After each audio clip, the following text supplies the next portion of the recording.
নাসুম আহমেদ, তাসকিন আহমেদ এছাড়াও মুস্তাফিজুর রহমানের অগ্নিঝরা বোলিংয়ে এবারে মাত্র 103 রানে শেষ হলো নেদারল্যান্ডসের ব্যাটিং লাইন আপ। উল্লেখ্য যে বাংলাদেশের বিপক্ষে দ্বিতীয় টি-20 ম্যাচে তারা টসে হেরে ব্যাটিং করতে নামে এবং নাসুম আহমেদের প্রথমে জোড়া আঘাতে এদিন অবশ্য শূন্যছাড়া হয়ে যায় নেদারল্যান্ডস।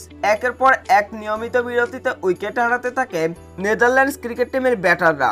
নেদারল্যান্ডসের বিপক্ষে এদিন অবশ্য দুর্দান্ত বোলিং করেছেন নাসুম আহমেদ।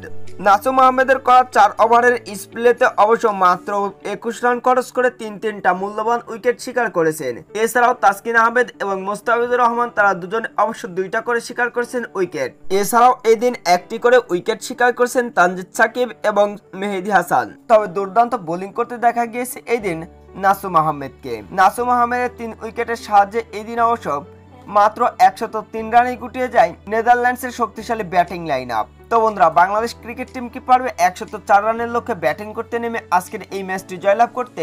অবশ্যই কমেন্ট বক্সে জানাবেন।